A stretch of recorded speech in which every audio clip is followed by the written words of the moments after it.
Bonjour, je m'appelle Elias. J'ai acheté à mes parents un manoir en bord de mer d'une valeur de près d'1 million de dollars, espérant qu'ils auraient enfin la paix. Mais quand je suis arrivé, ma mère pleurait. Mon père tenait à peine debout.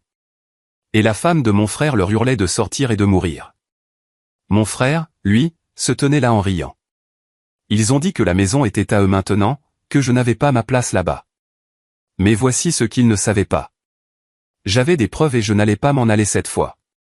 Alors, comment se battre pour sa famille sans devenir comme ceux qui vous ont trahi? Le soleil était déjà haut quand j'ai quitté la Pacific Coast Highway pour m'engager sur la route étroite qui serpentait vers les falaises. L'océan s'étendait à ma gauche, argenté et infini.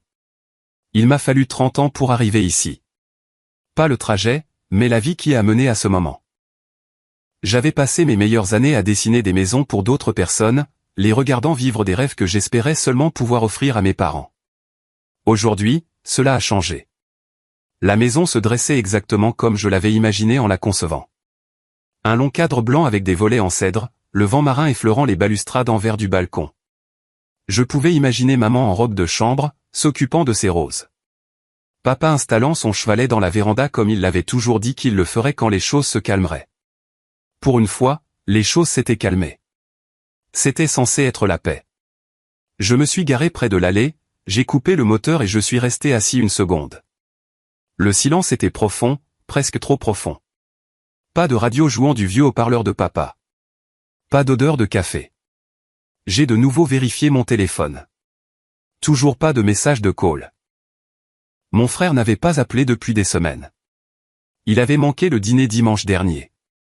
Ignorait l'anniversaire de maman. Et pourtant, je me suis dit, comme je le faisais toujours, que la famille finit par revenir. J'ai attrapé la petite boîte avec les clés et l'enveloppe contenant le titre de propriété, j'ai remonté le chemin et j'ai remarqué quelque chose qui m'a glacé le sang. Tous les rideaux étaient fermés. Maman ne les fermait jamais. Elle disait que la lumière était la chose la plus proche de la foi. Puis je l'ai entendue. Une voix. Non, 2 voix. Étouffée au début, puis plus vive. Un bruit sourd suivi d'un silence. Ma poitrine s'est serrée. J'ai fait les derniers pas rapidement et j'ai poussé la porte d'entrée. La première chose que j'ai vue, c'est ma mère dans un coin du salon, se tenant la joue, les yeux grands et humides. La seconde, c'est mon père sur le porche juste à l'extérieur, s'appuyant sur le cadre de la porte, une main sur sa poitrine, haletant. Et puis je l'ai entendu, Tessa, la femme de mon frère, sa voix tranchant l'air comme un couteau. Tu crois que tu peux me donner des ordres dans ma maison? Tu serviras ou tu sortiras, vieille femme. Elle a de nouveau giflé ma mère. Fort, final. Maman n'a même pas crié, elle a juste détourné le visage, tremblante. Je me suis figé là où j'étais, incapable de comprendre. Tous les sons se sont tus dans le monde. Derrière elle, appuyé contre l'embrasure de la cuisine avec un verre de whisky, se trouvait Cole, mon frère, mon seul frère. Il a souri en coin quand il m'a vu.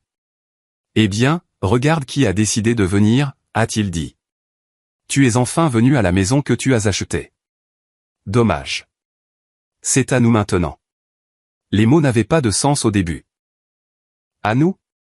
Comment ça pourrait être à nous? Mes parents n'avaient rien signé. C'était leur maison. Je l'avais construite pour eux. Maman a essayé de se lever, chuchotant quelque chose comme « Ellie, ne fais pas ça. » Mais Tessa l'a coupé d'un geste de la main. S'il te plaît, s'est-elle moquée. Si tu voulais acheter de l'amour, tu aurais dû garder le reçu. J'ai fait un pas en avant, le cœur battant, mais la voix de papa est venue faiblement du porche. N'aggrave pas les choses, mon fils. Sa main tremblait si fort que je me suis approché et l'ai aidé à s'asseoir. Il ne voulait pas me regarder. C'est là que je l'ai vraiment vu. Les meubles du salon réarrangés. Le fauteuil de couture de ma mère disparu. Les portraits de famille remplacés sur la cheminée où se trouvait notre vieille photo. Papa au milieu. Maman à côté de lui. Moi et Cole de chaque côté. Maintenant, il y avait un nouveau cadre. Cole se tenait au centre, le bras autour de Tessa. Mes parents, plus petits, comme des notes de bas de page dans leur propre histoire. Mon visage avait disparu. Je me suis approché, le silence pesant comme un poids. Le seul son était le faible bourdonnement des vagues à l'extérieur et le soupir satisfait de Tessa. Tu aurais dû rester à l'écart, Elias, a-t-elle dit doucement. Tu ruines tout ce que tu touches. Je n'ai pas répondu. J'ai juste regardé à nouveau la pièce, mémorisant chaque détail. Le tapis taché de vin renversé. L'art sur les murs remplacé par quelque chose de criard. L'odeur de parfum bon marché là où la lavande de ma mère flottait autrefois. Ce n'était plus une maison.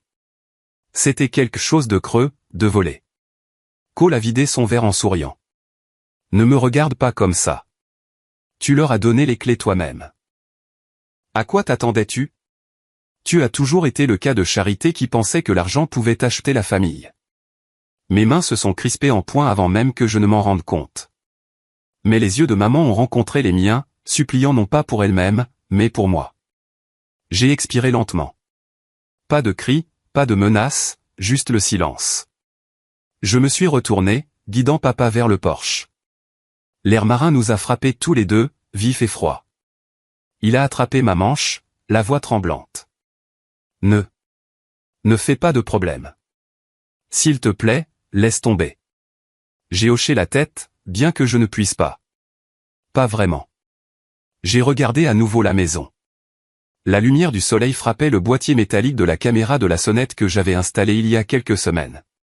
Un de ces nouveaux modèles qui sauvegardent sur le cloud. Je l'avais installé moi-même. Personne n'avait pensé à la déconnecter. J'ai pris une profonde inspiration, le vent salé me brûlant la gorge. Chaque maison a des murs, ai-je chuchoté plus pour moi-même que pour quiconque. Et les murs se souviennent. Je suis remonté dans la voiture, les mains tremblant encore, mais ma voix stable dans ma tête. Et c'est là que j'ai réalisé que parfois, le silence n'est pas la paix. C'est la préparation. Le moteur était éteint, mais mes mains restaient crispées sur le volant. Je n'ai pas cligné des yeux pendant longtemps. Je ne pouvais pas.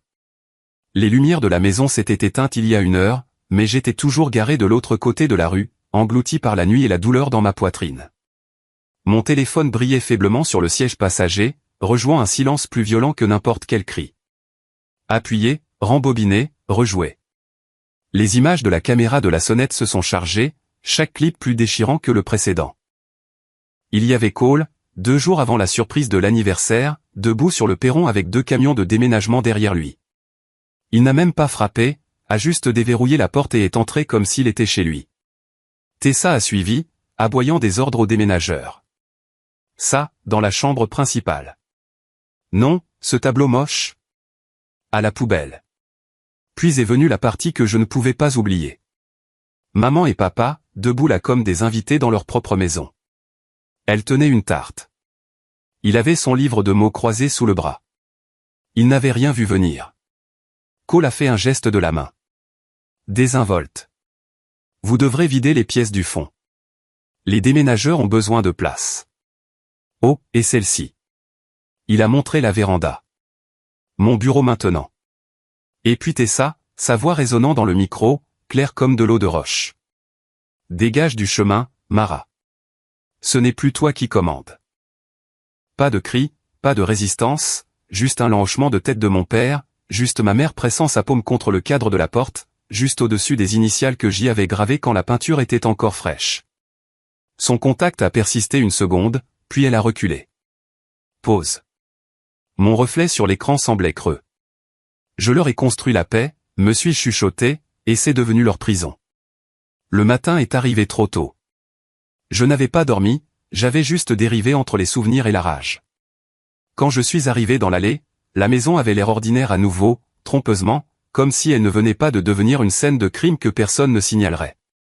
À l'intérieur, l'odeur de bacon trop cuit a frappé l'air.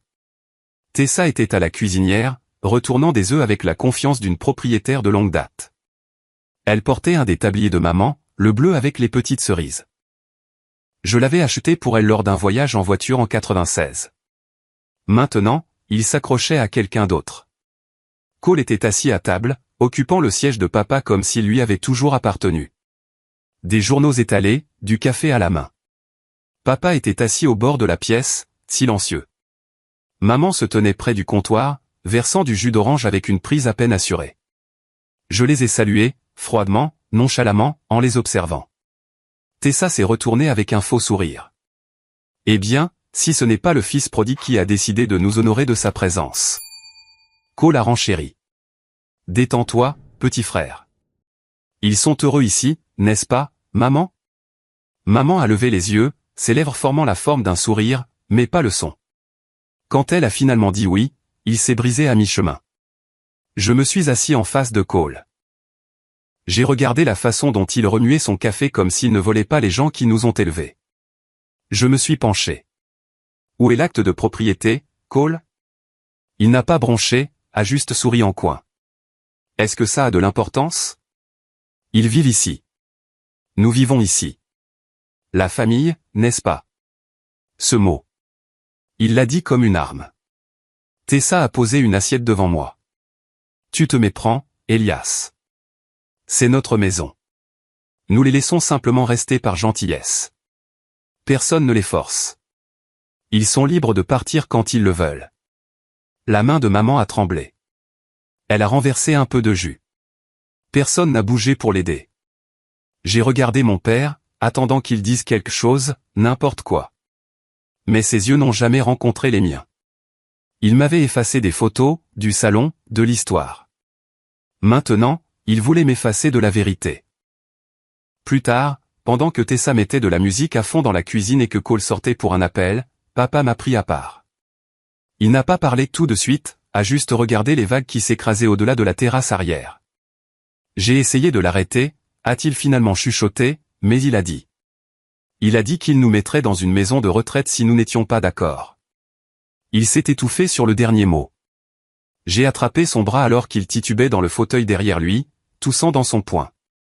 Un instant, j'ai cru qu'il faudrait appeler le 911. Je ne pouvais pas laisser ça arriver à ta mère.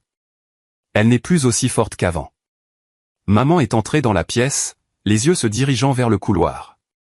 Sa voix était à peine audible. Ne les combats pas. Pas encore. Tu perdras tout. Ils retourneront ça contre toi. J'ai hoché la tête comme si je comprenais, mais à l'intérieur, quelque chose s'était brisé. Pas une dépression. Un changement net et froid. La vieille peur de briser la famille, de causer de la douleur, s'était dissoute.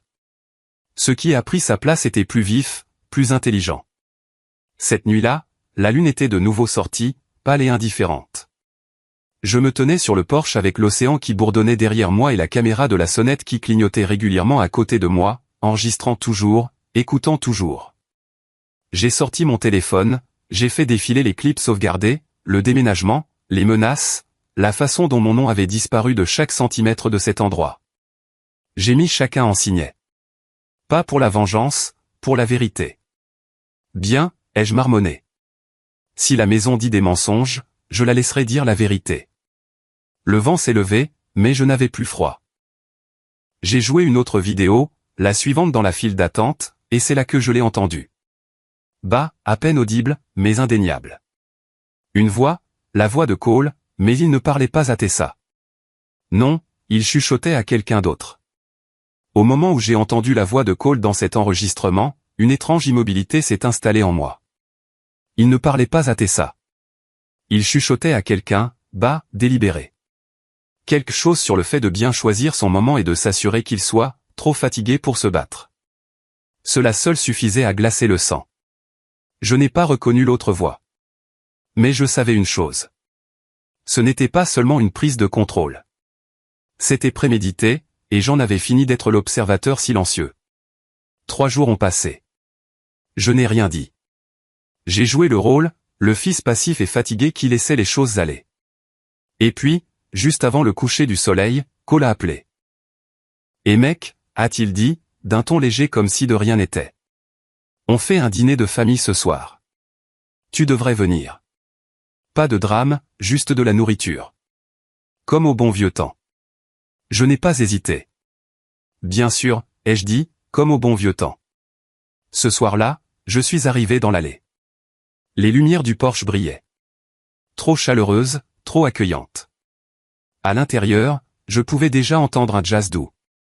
Miles Davis, bien sûr, un morceau paresseux de l'album Kind of Blue. L'idée de Cole d'un calme cultivé. Ça sentait la performance. La table était dressée pour 6, bien que seulement 5 sièges fussent occupés. Les bougies vacillaient doucement. Un rôti fumait au centre comme un plat de fête. Tessa portait une robe portefeuille rouge. Les cheveux trop nets, le maquillage trop impeccable. Maman avait l'air d'avoir repassé son chemisier 2 fois. Papa portait un gilet en tricot qu'il n'avait pas touché depuis des années. Ils étaient habillés pour recevoir, pas pour le confort. Elias, a dit Cole en s'approchant les bras ouverts comme un politicien. Content que tu aies pu venir. J'ai serré sa main. Sa poignée a persisté une seconde de trop. Tessa a offert un sourire. Nous voulions que ce soit spécial. Tu as été si distant. Occupé, ai-je répondu. Mais je n'aurais pas manqué ça. J'ai pris le siège directement en face de Cole. Entre nous, une longue table en chêne que j'avais restaurée moi-même. Chaque égratignure et chaque rainure contenant des années de repas de famille. Maintenant, elle ressemblait à une ligne de démarcation. Nous contre eux. Cole a levé son verre, la tige tourbillonnant entre ses doigts. À la famille, a-t-il dit. J'ai rencontré son regard, calme. À la vérité. Il a souri, mais le coin de sa bouche a tressailli. Le dîner a commencé. Tessa a passé les plats comme une hôtesse dans une émission de cuisine. Elle a complimenté le décor, l'éclairage, même son propre assaisonnement. Il faut avouer, a-t-elle dit, que j'ai vraiment redonné vie à cet endroit. C'était si terne avant. Cole a ri. Eh bien, Elias a toujours été généreux. Acheter une maison entière juste pour venir en vacances, c'est de l'amour fraternel de haut niveau. J'ai laissé les commentaires me glisser dessus. Maman a à peine touché à sa nourriture. Papa a gardé les yeux sur son assiette. Chaque bouchée était une rébellion silencieuse. Chaque regard un avertissement. J'ai étudié la pièce, la photo de famille au-dessus de la cheminée. Ma place avait été complètement rognée. Une nouvelle y était accrochée maintenant. Cole au milieu, les bras autour de nos parents comme le fils prodigue qu'il n'a jamais été. Chaque centimètre de la maison avait été rebaptisé. Les vases en céramique de ma mère remplacés par des abstractions modernes. La bibliothèque que j'avais construite avec papa disparue. Même l'odeur, autrefois de cannelle et de lin, sentait maintenant les diffuseurs chers et quelque chose d'artificiel. Au milieu du dîner, la sonnette a retenti. Le son a tranché la conversation comme une lame. Tessa a froncé les sourcils. Mais qui est-ce? Personne n'a bougé. Je vais voir, ai-je offert nonchalamment. Je me suis levé et je me suis dirigé vers le couloir, sortant mon téléphone de ma poche. Au lieu d'ouvrir la porte, j'ai accédé au flux en direct et j'ai rembobiné les images de l'après-midi précédent que je n'avais pas encore examinées. Je suis resté là à regarder. Il y avait Tessa, poussant ma mère vers le couloir, sa voix vive, crachant du venin. Tu n'as pas à me dire comment gérer ma maison. Je me fiche de ce que tu faisais ici avant. C'est fini. Tu veux rester, tu te tais ou tu pars. Ma mère, serrant une serviette, a à peine réussi à se stabiliser. En arrière-plan, je pouvais entendre papa tousser, profondément, rauque, luttant pour respirer. Chaque mot, chaque image, captée par cette petite caméra à côté de la porte. La vérité enveloppée dans le silence, attendant d'être déterrée. Je suis retourné à table comme si de rien n'était. Je me suis assis, j'ai pris ma fourchette, j'ai mâché lentement. Je n'ai pas crié. Je n'ai pas frappé la table. J'ai laissé le silence parler de lui-même. Après un moment, j'ai regardé Cole. Tu sais, ai-je dit en m'essuyant le coin de la bouche avec une serviette. Cette maison se souvient de tout. Tessa a levé les yeux au ciel. Mon Dieu, tu es dramatique. Cole a souri en coin. Toujours avec les métaphores d'architecte. J'ai souri faiblement. Certaines structures sont construites pour durer. D'autres ont juste l'air jolies jusqu'à ce qu'elles s'effondrent. Maman a levé les yeux vers moi une seconde, mais ses yeux étaient humides. Elle a compris. Après le dîner, j'ai aidé papa à se lever de table. Ses mains tremblaient un peu plus que d'habitude. Je l'ai conduit à sa chambre, j'ai tiré la couverture jusqu'à sa poitrine et j'ai attendu que sa respiration ralentisse. Puis je suis allé dans la cuisine, j'ai embrassé doucement le front de ma mère et j'ai chuchoté, plus pour très longtemps. Elle n'a pas répondu, mais elle n'en avait pas besoin. Dehors, l'air était plus froid que d'habitude. La marée était montée, s'écrasant contre les rochers avec force. Je me tenais près de ma voiture, le téléphone à la main. Le clip était toujours ouvert.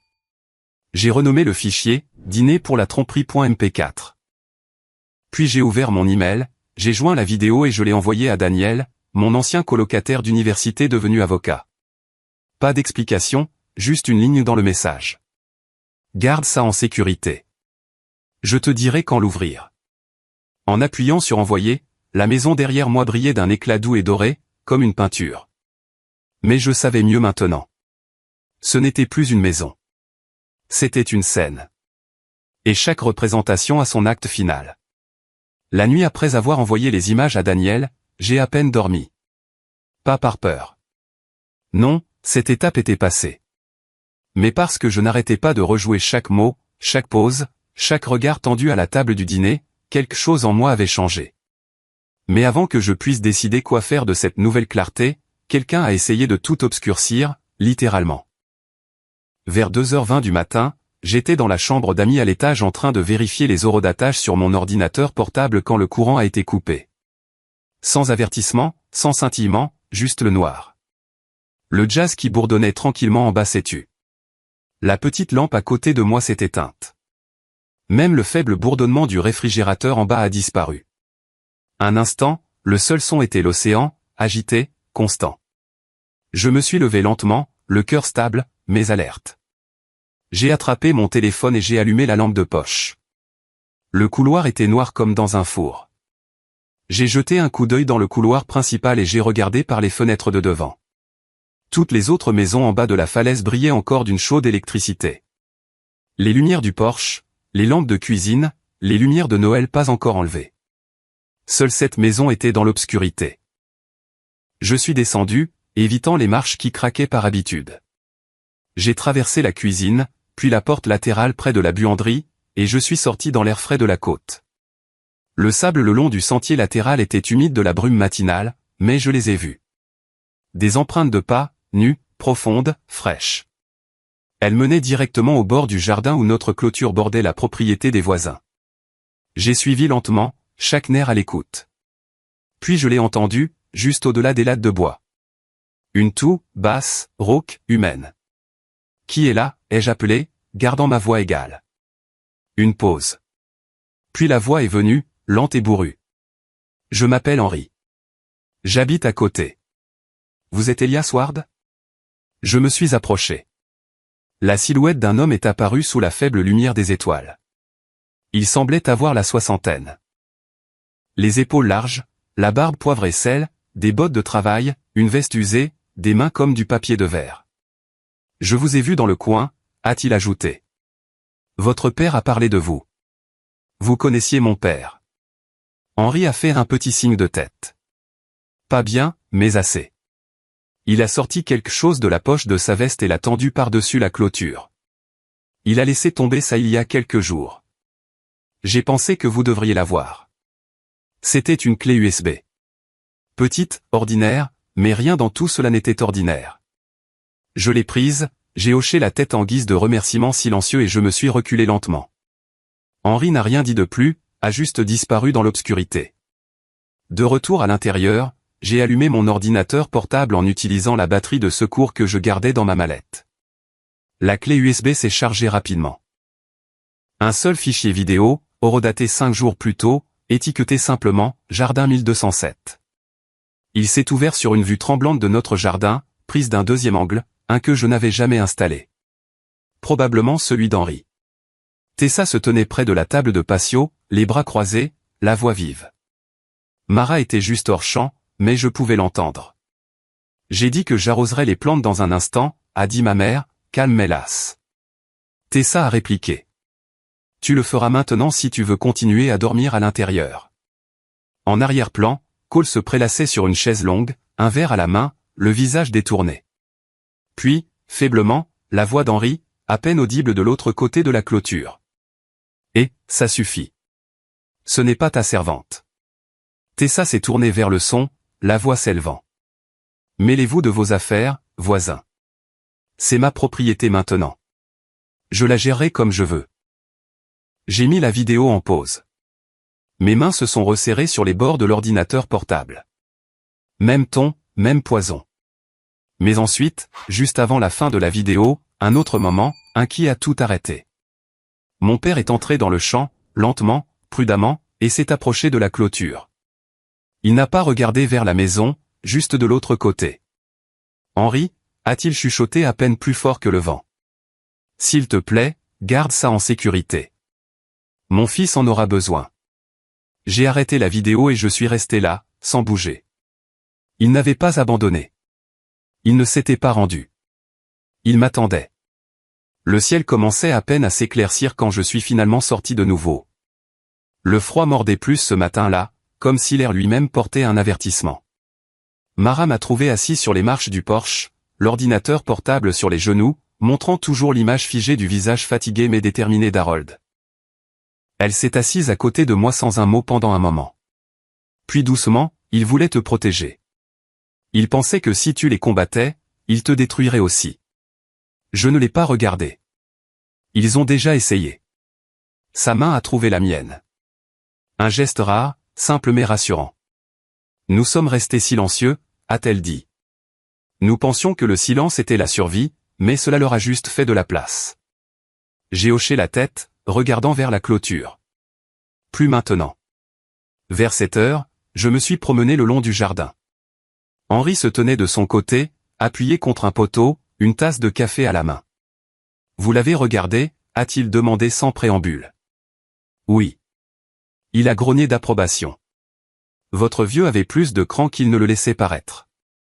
Je le vois maintenant. » Nous sommes restés un moment en silence. Le genre que seuls deux hommes qui en ont trop vu peuvent partager. Puis Henri a dit, « Vous avez ce dont vous avez besoin, des preuves, un témoin. Il vous suffit de décider ce que vous allez en faire. » J'ai tourné la clé USB dans ma paume. Cette clôture nous séparait autrefois. Maintenant, c'est là que je tracerai la ligne. Henri a levé sa tasse dans un toast silencieux. Plus tard dans la matinée, je me tenais au comptoir de la cuisine. L'odeur du café qui infusait à côté de moi. La maison se réveillait. Je pouvais entendre Tessa faire cliqueter la vaisselle à l'étage. La voix de Cole flottait faiblement depuis le couloir, mais j'étais ailleurs. J'ai ouvert le tiroir sous le vieux porte-épices, celui que peu de gens utilisaient. J'ai cherché derrière la rangée de salières et poivrières dépareillées, et j'ai trouvé ce que j'y avais glissé il y a des années. Un mince dossier contenant l'acte de propriété original en papier, encore impeccable, portant toujours mon nom. Le souvenir m'a frappé comme une vague s'écrasant contre un rocher. La vieille boîte de classement dans le placard de mon appartement. Je ne l'avais pas ouverte depuis des années, pas depuis que j'étais retourné à San José, mais je savais exactement ce qui y était enterré. J'ai quitté mon tréteau ce matin-là, le ciel s'accrochant encore à l'aube, et j'ai remonté la sinueuse 101 comme un homme chassant des fantômes. Le temps que j'entre dans mon appartement, le soleil traçait des lignes vives à travers les stores, coupant le courrier non ouvert et le vieux matériel de dessin. J'avais l'impression d'entrer dans une autre vie, une où les choses avaient encore un sens. J'ai écarté les boîtes de dossiers fiscaux, les relevés de comptes en souffrance, les plans de maisons qui n'ont jamais été construites. Et là, c'était une boîte en métal noir usé, ses coins cabossés, sa clé scotchée au fond comme une pensée paresseuse. À l'intérieur, parmi des documents délavés et des reçus cassants, je l'ai trouvé. Du papier couleur crème, des bords impeccables, mon nom à l'encre permanente, acte de donation, 60e anniversaire de mariage, la maison, le terrain, la clause qui stipulait que mes parents conserveraient tous les droits de résidence à vie, et sous, donateur, un seul nom, le mien. Aucune mention de Cole, aucune mention de Tessa, aucune propriété partagée, aucune échappatoire juridique. Je me suis souvenu de l'avoir signé dans un bureau calme avec mon avocat et un notaire. Je me suis souvenu de ma mère me tenant la main pendant que mon père s'éclaircissait la gorge et marmonnait, « Il en fait trop ». Et je me suis souvenu d'avoir dit, « Ce n'est pas trop si ça vous donne la paix ». Maintenant, en regardant le sceau en relief pressé dans le coin inférieur droit, j'ai chuchoté, « Ce n'est pas juste un bout de papier. C'est la ligne entre la vérité et le vol ». Le même après-midi, je suis retourné. Le manoir se dressait sous le même soleil, la même brise marine serpentant à travers les pins. Mais le silence qu'il portait n'était pas le même. Il ressemblait à la respiration avant une tempête. Je n'ai pas frappé. Cole était étendu dans la véranda, un verre de whisky à la main. Malgré l'heure, Tessa était assise à proximité, le téléphone dans une main, les jambes repliées sous elle sur le canapé. Aucun d'eux n'a bougé quand je suis entré. Je me suis dirigé directement vers la table à manger en chaîne et j'ai posé l'enveloppe avec un soin délibéré. Le poids à l'intérieur n'était pas lourd, mais il semblait être du granit dans ma main. Vous avez vécu dans une maison qui ne vous appartient pas, ai-je dit d'un ton égal. Cole ne s'est même pas redressé. Il a laissé échapper un rire sec. Oh, allons. On recommence? Tu leur as donné, tu te souviens? Joyeux anniversaire, maman et papa. Je leur ai donné, ai-je dit. Ma voix n'a pas monté. Pas à vous. Tessa a levé les yeux au ciel. Toujours à te prendre pour un martyr, Elias. Tu as disparu pendant 10 ans, et maintenant tu veux jouer au héros. Je l'ai ignoré. J'ai ouvert l'enveloppe, j'ai déplié l'acte de propriété et je l'ai posé soigneusement sur la table pour que le seau attrape la lumière du soleil. Ils ont tous les deux regardé. Le rebondissement s'était arrivé. C'est l'acte de propriété original, ai-je dit. Il est notarié, déposé, légal. Il me nomme comme unique propriétaire et stipule clairement que maman et papa ont le droit de vivre ici pour le reste de leur vie. J'ai tourné le papier pour qu'il leur fasse face. Il n'y a aucune clause de copropriété, aucun transfert, aucun droit d'occupation pour quiconque d'autre, surtout pas vous. Tessa s'est levée brusquement. Tu penses qu'un bout de papier change quoi que ce soit? Nous vivons ici. Nous nous occupons d'eux. C'est ce qui compte. Ce papier signifie tout au tribunal, ai-je répondu. Et vous ne vous occupez pas d'eux. Vous les terrorisez. La mâchoire de Cole s'est crispée. Tu n'oserais pas traîner toute la famille dans un procès. Je l'ai regardé, calme, stable. Pas besoin de traîner qui que ce soit. La loi entre d'elle-même quand elle voit une fraude. Derrière eux, j'ai remarqué un mouvement. Mara était entrée dans la pièce, sa main agrippant le bras d'Harold. Ses yeux se sont posés sur l'acte de propriété, puis se sont levés vers les miens. C'est enfin fini, a-t-elle dit, à peine plus fort qu'un murmure. Harold n'a pas parlé, mais il a levé une main tremblante et l'a posée à plat sur la table à côté de la mienne. C'était le plus petit des gestes, et il disait tout. Mais je n'ai pas célébré. Pas encore.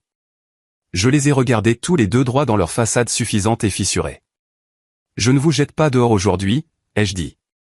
Pas parce que je ne peux pas, mais parce que je veux que vous compreniez ce qui va suivre. Tessa a ouvert la bouche, mais j'ai levé la main. Elle s'est arrêtée.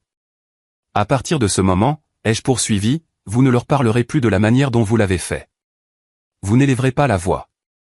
Vous ne toucherez à rien qui n'est pas à vous, car si vous le faites, la prochaine fois, je ne viendrai pas seul. Il n'y avait aucune menace dans ma voix, juste la vérité, et la vérité frappe plus fort que les menaces. Cole n'a pas répondu. Il a juste regardé, son sourire en coin disparu. Tessa n'a rien dit, mais ses yeux se sont de nouveau posés sur l'acte de propriété, calculant. Derrière moi, j'ai senti la prise de mon père se resserrer très légèrement. Il était toujours debout, toujours fier. Je suis sorti sur le porche. Le soleil avait baissé, projetant de longs doigts dorés sur le chemin de gravier. De derrière la porte, j'ai entendu Cole murmurer, il bluffe. Puis la voix de Tessa, plate. Alors pourquoi sa voix tremblait-elle moins que la tienne? J'ai souri. En me retournant pour partir, j'ai vu Henri près de la clôture, les mains dans les poches de sa veste, regardant comme un homme qui avait déjà vu ce film. Il n'a pas fait de signe de la main. Il n'a pas parlé. Juste un signe de tête. Silencieux, solide. Le genre de signe de tête qui dit « Vous faites ce qui doit être fait ». Je lui ai rendu le même. Pas de mots, juste de la compréhension. Parce que parfois, le silence n'est pas la reddition, c'est la précision. Et ça. Ce n'était que le premier coup. J'ai à peine dormi cette nuit-là. Non pas parce que j'avais peur, mais parce que je savais ce qui allait arriver. Le lendemain matin, j'ai quitté San José avant le lever du soleil. La route côtière était calme, le ciel portait encore son pyjama gris pâle.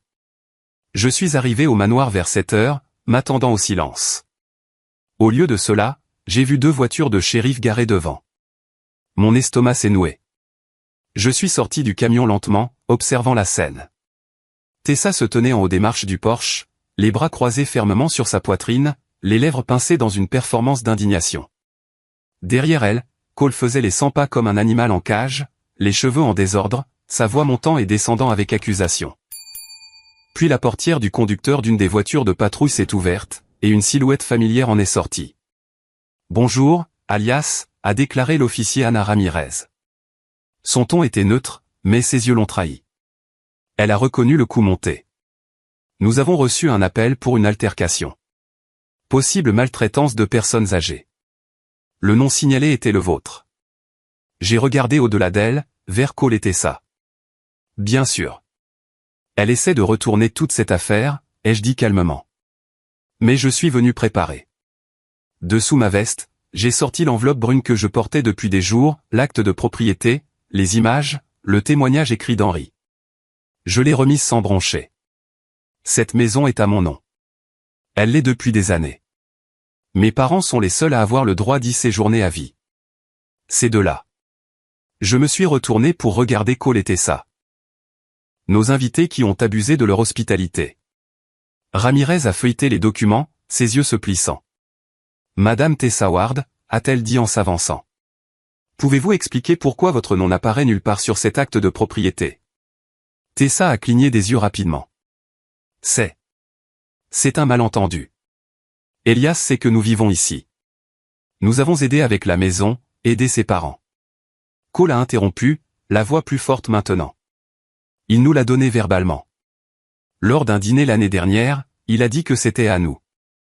Ramirez a fermé le dossier et les a regardés tous les deux droit dans les yeux. Le droit de la propriété ne fonctionne pas sur des conversations de dîner. Le rebondissement 8 était arrivé. Quelques voisins avaient déjà commencé à se rassembler le long du trottoir, des tasses de café à la main, attirés par les voitures de patrouille et l'agitation matinale. J'ai aperçu Henri appuyé contre sa clôture, les bras croisés, silencieux comme toujours, sa présence suffisante. Tessa a élevé la voix, stridente maintenant. Vous ne pouvez pas tout nous prendre. Je n'ai rien pris, ai-je répondu. C'est vous qui l'avez fait. L'adjoint qui se tenait à côté de Ramirez s'est avancé. Vous allez devoir commencer à emballer vos affaires personnelles. Si vous avez un avocat, vous pouvez le contacter, mais vous devrez quitter les lieux jusqu'à nouvel ordre. J'ai vu Mara debout juste à l'intérieur de la porte. Ses yeux étaient vitreux, ses lèvres tremblaient. Elle ne pleurait pas de tristesse. Elle pleurait du pur soulagement d'être crue. Harold était derrière elle, droit, soutenu par sa canne. Il a posé une main sur mon épaule. « Tu as bien fait, mon fils », a-t-il chuchoté sans se briser comme je l'avais fait. Puis, juste au moment où l'adjoint se retournait vers le porche, j'ai senti une forte poussée dans ma poitrine. « Cole. Tu te crois meilleur que moi », a-t-il craché. « Tu as toujours voulu m'humilier. » Je n'ai pas bougé. Je n'ai pas levé la main. Ramirez l'a immédiatement attrapé, le tirant en arrière, sa voix sévère. Ce n'est pas le moment. Les mains de Cole tremblaient, mais ce n'était plus de rage. C'était autre chose. C'était censé être à moi, a-t-il hurlé, craquant sous des années de ressentiment. Papa a promis. Il a dit que j'aurais tout. Les mots sont restés en suspens dans l'air comme de la fumée après un incendie. Il ne protégeait personne. Il ne survivait pas. Il était simplement jaloux. Le rebondissement 9 n'a pas été crié. Il a jailli de lui comme une confession qu'il ne pouvait plus contenir. Toutes ces années à la deuxième place. Toutes les fois où j'étais resté silencieux, pensant que cela maintiendrait la paix, et il me détestait toujours pour ça. À midi, la maison était de nouveau silencieuse. Tessa et Cole avaient été escortés, chacun dans des véhicules séparés, avec rien de plus qu'un seul sac de sport de vêtements. Le reste serait géré par les avocats, les officiers et le temps. Mara était assise près de la fenêtre de devant, celle avec la vue la plus claire sur l'océan. Je me suis assis à côté d'elle, les genoux pliés, la tête baissée. Je n'ai jamais voulu de guerre, ai-je dit. Ses doigts ont trouvé les miens et les ont serrés. Parfois, a-t-elle dit doucement, la paix a besoin d'un défenseur. J'ai regardé au-delà de l'eau où l'horizon semblait enfin ouvert à nouveau. La lumière dansait sur les vagues comme elle ne l'avait pas fait depuis des semaines. Dehors, Henri a salué les officiers, puis a tourné la tête vers le porche. Il m'a fait le même signe de tête. Pas de mots, pas de chichi, juste la reconnaissance d'un homme qui a tenu bon à un autre. Je suis sorti de nouveau sur le porche, le vent se levant, saumâtre et vif. Cet endroit se dressait toujours, plus fort maintenant. Je savais que ce n'était pas fini. Pas complètement. Pas encore. Mais aujourd'hui, la loi est entrée par la porte. Et cette maison, elle s'est souvenue à qui elle appartenait. La tempête est arrivée juste après minuit. Je fixais le plafond depuis plus d'une heure, écoutant les poutres de la vieille maison gémir à chaque rafale. La pluie tapotait les fenêtres comme des doigts tambourinant une chanson que seul le passé se souvenait. C'est alors que j'ai entendu frapper. Ce n'était pas fort, juste 3 petits coups, hésitants, comme quelqu'un espérant que personne ne répondrait. Je me suis redressé, j'ai posé les pieds par terre et je suis allé à la porte d'entrée pieds nus. Le bois était froid sous mes pieds. Quand j'ai ouvert, le vent s'est engouffré, et avec lui un fantôme. Cole se tenait là, trempé. Sa veste lui collait comme si elle avait perdu la volonté de le protéger. L'eau gouttait de ses cheveux. Ses yeux étaient rouges, non pas de pluie, mais de ce que la pluie ne pouvait laver. Pendant quelques secondes, nous nous sommes juste regardés. Je ne savais pas où aller d'autre, a-t-il finalement dit, la voix basse et cassée. Je n'ai pas dit un mot.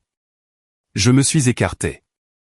Il est entré lentement comme un homme s'approchant de son propre jugement, non pas par gentillesse, mais parce que certaines fins méritent un témoin. Le feu n'était plus que des braises, mais je les ravivais. Cole s'est assis près de l'âtre, les flammes projetant sur son visage un étrange mélange de chaleur et de regret. Le même sol qu'il avait autrefois déclaré sien était maintenant trempé sous ses bottes. J'ai tout gâché, a-t-il marmonné. J'ai tout perdu. Tessa est partie. Les enfants ne répondent pas à mes appels. J'ai été licencié la semaine dernière. Il a eu un petit rire amer. Je suppose que j'ai enfin eu ce que je méritais. Je me suis appuyé contre l'embrasure de la porte, les bras croisés, le regardant se défaire. Il ne ressemblait pas à l'homme qui criait sur ce porche il y a quelques jours. Il ressemblait au garçon qui s'écorchait autrefois les genoux en poursuivant les mouettes sur la plage. Je pensais que papa t'aimait plus, a-t-il poursuivi. Cette maison, c'était comme prouver que j'existais. J'ai parlé tranquillement. Tu n'avais pas besoin de voler l'amour pour le mériter. Rebondissement 10. La confession du frère s'est installée dans la pièce comme un brouillard. Ce n'était pas de la cupidité. C'était un garçon perdu trop longtemps dans son propre reflet. J'ai traversé la pièce et j'ai sorti un vieil album photo de l'étagère. La tranche était fissurée, le cuir usé. J'ai tourné à une page près du milieu, puis j'ai tourné le livre vers lui. 2 garçons, les bras pleins de bois flottés, riant sur la même plage derrière cette maison. Lui, plus grand de 2 pouces, moi, une dent de devant en moins. Tu te souviens de ça, ai-je demandé. Il a hoché la tête, un fantôme de sourire au coin de sa bouche. Oui, avant que tout ne devienne compliqué. Ce n'est pas devenu compliqué, Cole. Tu l'as rendu cruel. Il a fixé le feu. Tu as raison. Un temps est passé. Puis il a de nouveau levé les yeux, sa voix plus petite maintenant. Je ne peux pas réparer ce que j'ai fait, mais s'il te plaît, ne les laisse pas me détester pour toujours. Ses larmes n'étaient pas dramatiques. Elles sont simplement tombées comme un homme trop fatigué pour les arrêter. Je ne sais pas ce qui s'est adouci en premier, mes poings ou ma colonne vertébrale, mais quelque chose a lâché. Je ne te déteste pas, ai-je dit. Mais je ne peux pas te sauver non plus. Cole a hoché la tête. C'était la différence maintenant. Il ne s'est pas défendu. Il a accepté le poids. Depuis le couloir, des pas feutrés. Mara est apparue, enveloppée dans sa vieille robe de chambre. Elle a regardé Cole comme on pourrait regarder une boîte laissée sur le trottoir sous la pluie. Endommagée mais pas jetée. Elle lui a tendu une serviette et a dit un seul mot. Mange. Il l'a prise, les yeux écarquillés comme s'il ne s'attendait même pas à ça. Du fond de la pièce, la voix de mon père. Assieds-toi. Cole a obéi. Le silence qui a suivi n'était pas vide. Il était plein, fragile, honnête. Dehors, la tempête a commencé à se calmer, comme si même la nature avait fait une pause pour respirer. Cole a passé la nuit dans la vieille chambre d'amis, la même où notre oncle avait l'habitude de s'écraser quand la vie devenait trop dure. C'est drôle comme les cycles se répètent. Je suis resté allongé dans mon lit, écoutant l'océan gronder contre les rochers. Pour la première fois depuis des semaines, je ne jouais pas à des jeux d'échecs mentaux. Pas de stratégie, pas de coup, juste une interrogation silencieuse. Quelqu'un peut-il vraiment changer? Ou se lasse-t-il simplement de mener les mêmes batailles? Le temps que le ciel commence à s'éclaircir, il était parti. Dans la cuisine, à côté de l'évier, j'ai trouvé deux choses, son alliance et un mot griffonné au dos d'une liste de courses. Pour une fois, je pars sans prendre quelque chose. Je l'ai regardé un long moment. La bague était lourde dans ma paume, chaude de sa peau, froide de tout le reste. Je suis sorti au bord de la falaise derrière la maison. Le vent était vif mais pur. D'un simple geste du poignet, j'ai jeté la bague à la mer. Elle a disparu sans un bruit. Le matin était calme. Non pas le genre de silence qui vient du vide, mais la paix que l'on gagne après la tempête. La lumière se déversait par la fenêtre de la cuisine, attrapant le bord de la tasse de thé de Mara alors qu'elle la posait doucement sur le comptoir. J'étais à table, feuilletant une petite pile de courriers non ouverts que nous ignorions depuis des jours. La plupart étaient du courrier indésirable, des prospectus, des avis de retard de paiement, des offres d'assurance avec de faux noms manuscrits sur l'enveloppe.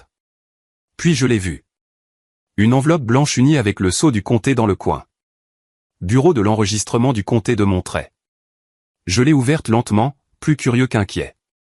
Mais la première ligne m'a coupé le souffle. Avis de modification de titre de propriété. Litige de propriété en cours d'examen.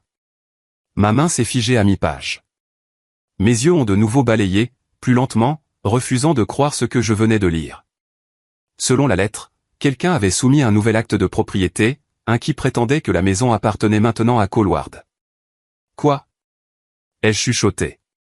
Comment? Comment cela pourrait-il même exister? Mara s'est retournée de la cuisinière, son sourire s'effaçant. De quoi parles-tu? J'ai brandi la lettre. Ils examinent un nouvel acte de propriété. Quelqu'un a redéposé la propriété à son nom. Son visage est devenu pâle. Tu veux dire qu'il essaie encore? Aucune réponse ne semblait appropriée. Je suis simplement resté là, la chaleur du matin maintenant remplacée par un frisson dans ma colonne vertébrale. Je n'ai même pas fini mon petit déjeuner. Le temps que le palais de justice ouvre, j'étais déjà garé dehors dans une voiture embuée, agrippant le volant si fort qu'il craquait. À l'intérieur, la même greffière qui avait traité l'acte de propriété original de mes parents il y a 20 ans a levé les yeux avec une gentillesse lasse.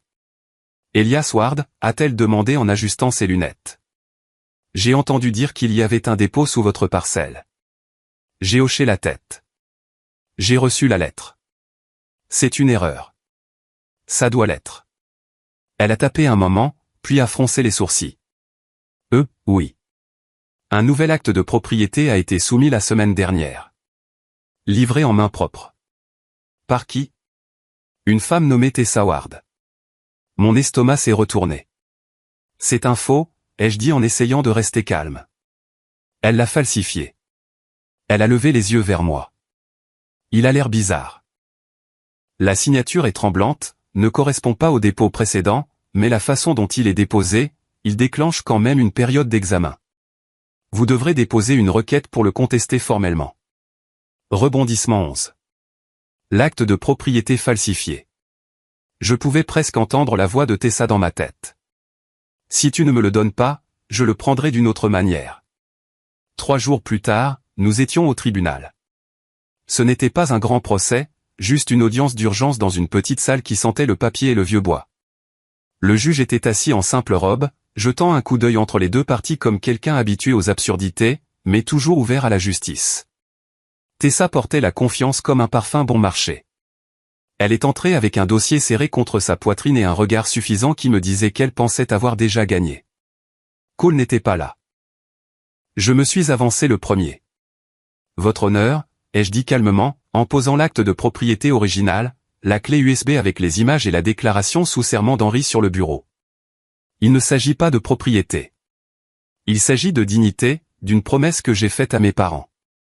Tessa n'a pas attendu la permission d'interrompre. Il ment. Il a inventé cet acte de propriété. Le mien est le vrai. Mon mari l'a signé il y a des années. Le juge a à peine cligné des yeux. Madame, le nom de votre mari n'apparaît pas sur le dépôt de propriété original. Il n'y a aucun précédent légal pour ce transfert. Elle s'est faite plus bruyante. Vous prenez son parti parce qu'il est charmant, silencieux et qu'il sait jouer au héros. Assez, a dit le juge. Ils ont fait appel à un expert en écriture. Au moment où les signatures ont été placées côte à côte, le jeu était terminé. La contrefaçon était évidente. Rebondissement 12. La justice démasquée. Pour une fois, le système a vu clair dans le jeu. Le juge a statué en quelques minutes. La propriété reste à Monsieur Elias Ward. Le document déposé sous le nom de Madame Tessa Ward est confirmé comme frauduleux et fera l'objet d'une enquête criminelle. Tessa est restée là, stupéfaite, comme si le sol s'était dérobé sous ses talons. Tu penses que ça te rend meilleur, a-t-elle sifflé. Tu penses qu'ils t'aimeront plus maintenant? Je l'ai regardé, n'ayant plus rien à prouver. Non, ça me rend juste libre. Elle a crié alors que l'huissier s'approchait. Vous le regretterez. Vous le regretterez tous. Mais sa voix s'est dissoute dans le couloir vide. Ce soir-là, le feu crépitait dans l'âtre, comme s'il essayait de réchauffer plus que la pièce. Mara était recroquevillée avec une couverture sur ses genoux, les yeux sur la flamme. Mon père était assis en face de moi, sirotant dans une tasse ébréchée. La maison semblait immobile, non pas de silence, mais de libération. C'est fini, a demandé Mara doucement. Légalement, oui, ai-je dit. Émotionnellement, peut-être pas, Harold a regardé. Ses yeux étaient fatigués, mais enfin en paix. La paix n'efface pas la douleur, a-t-il dit. Elle lui donne juste un endroit où se reposer. Je n'ai pas répondu, j'ai juste regardé par la fenêtre l'horizon sombre au-delà des falaises. Les vagues étaient de nouveau calmes, effleurant le rivage comme si le monde avait enfin expiré. Je suis sorti sur le porche, laissant le vent me frapper le visage. Il n'était plus froid, juste réel. Et alors que je me tenais là, j'ai chuchoté les mots que mon père m'avait autrefois dit. La maison, ce ne sont pas les murs, c'est ce que vous protégez à l'intérieur. L'air ce matin-là sentait le sel, le pain et quelque chose que je ne pouvais pas tout à fait nommer, quelque chose de posé. Je suis sorti pieds nus sur le porche, café à la main, ne m'attendant à rien de plus que le crissement habituel du gravier sous les pneus qui passe ou le cri des mouettes à la recherche de leur petit déjeuner. Mais elle était là, une petite boîte en bois posée doucement près de la porte d'entrée, comme si quelqu'un avait su exactement où je regarderais. Des bords usés, un loquet en laiton, et gravé sur le dessus, 3 simples lettres, HW. J'ai regardé un moment, incertain si je rêvais encore. Puis j'ai vu la note scotchée sur le couvercle, écrite de la main inimitable de mon père. Pour quand le bruit s'arrêtera enfin. Mon souffle s'est coupé. La marche du porche a craqué sous mon poids alors que je m'asseyais, le café refroidissant sur mes genoux. Je n'ai pas ouvert la boîte tout de suite. Je suis simplement resté assis là, la tenant, sentant son poids, pas lourd, mais solide, comme si elle avait attendu patiemment ce moment. Finalement, j'ai ouvert le loquet. À l'intérieur se trouvaient des lettres pliées liées avec de la ficelle, une poignée de photographies délavées et une petite boussole en laiton qui sentait encore faiblement le sel et le tabac, le genre que Harold gardait toujours dans la poche de son manteau à l'époque où il pêchait avant l'aube. La première lettre s'est ouverte comme un murmure. Si tu lis ceci, cela signifie que tu t'es tenu là où je me suis tenu un jour, entre la paix et la fierté. J'ai fait une pause, mes jointures effleurant ma joue où une larme était tombée. Sa voix vivait dans chaque mot. Non pas l'homme qui donnait des leçons ou des avertissements, mais l'homme qui connaissait le silence mieux que la parole. J'ai été dur avec Cole parce que je me voyais en lui. Un combat, pas de boussole. Et je me suis appuyé sur toi parce que tu étais stable. C'était mon erreur. J'ai transformé ta force en un fardeau. Chaque ligne décollait quelque chose que j'avais porté pendant des années. Une culpabilité que je pensais avoir méritée, une faute que j'avais portée comme une seconde peau. Tu étais l'encre, mon fils. Et les encres ne sont pas faites pour briller. Elles sont faites pour tenir quand tout le reste dérive. Je n'ai pas réalisé que je pleurais jusqu'à ce que la main de Mara se pose doucement sur mon épaule. Elle devait avoir entendu la porte d'entrée, ou peut-être avait-elle simplement senti le changement dans la maison. Il a laissé ça pour toi? A-t-elle demandé doucement. J'ai hoché la tête en lui tendant la boussole. Elle l'a tournée dans sa paume, les yeux brillants à la lumière du matin. Alors peut-être qu'il est temps de trouver où elle pointe. Je l'ai tenue en l'air. L'aiguille a vacillé brièvement, puis s'est stabilisée, sans dévier, droit vers l'océan. Toujours à la maison, ai-je dit. Plus tard dans la matinée, j'ai descendu le petit chemin jusqu'à la rive, les pieds nus s'enfonçant dans le sable humide. La marée était douce, tirant de longues et lentes respirations contre les rochers. J'ai sorti quelque chose de ma poche, une forme familière, froide contre ma peau. L'alliance de Cole, la même que j'avais jetée à la mer lors de la dernière tempête, pensant que j'en avais fini avec tout ce qu'il représentait. Mais l'océan avait sa propre façon de rendre ce qui devait être terminé. La bague avait échoué sur le rivage il y a 2 jours, brillant comme un souvenir qui refusait de rester enterré. Je me suis tenu au bord du ressac et j'ai regardé l'eau monter, l'écume s'enroulant autour de mes orteils. Puis, tenant la bague une dernière fois, j'ai chuchoté, repose en paix, mon frère. Et je l'ai laissé partir. Cette fois, cela ne ressemblait ni à de la rage ni à une reddition. C'était complet. À midi, la maison s'était réchauffée avec le soleil. Je suis remonté par le chemin, du sable collé à mes chevilles, le sel s'accrochant encore à mes manches. Harold était dans son fauteuil habituel près de la fenêtre, faisant semblant de lire le journal, mais surtout fixant les pages. Mara a versé du café, fredonnant quelque chose de vieux sous sa barbe, quelque chose qu'elle chantait en préparant le dîner le dimanche. Je les ai rejoints. Pas besoin de mots, juste le faible bourdonnement d'une famille qui se répare à sa manière. Dehors, la mouette tournait paresseusement au-dessus des falaises. La mer scintillait d'une manière que je n'avais pas remarquée depuis des années, non pas parce qu'elle n'avait pas été belle, mais parce que j'avais été trop occupé à survivre pour la voir. J'ai pensé à tout ce que nous avions perdu et à tout ce que nous avions réussi à garder. Il m'avait confié une maison, mais plus que ça, il m'avait confié le sens du foyer. Je les ai regardés, les rides sur leurs visages, le calme dans leurs gestes, et j'ai su que c'était le véritable héritage, non pas la terre, le bois ou la pierre, mais ce silence, cette clarté. Le vent a tourné, emportant l'odeur de sel, de pain et de quelque chose de presque sacré. J'ai fermé les yeux. Certains cadeaux ne sont pas faits pour être rendus, seulement compris.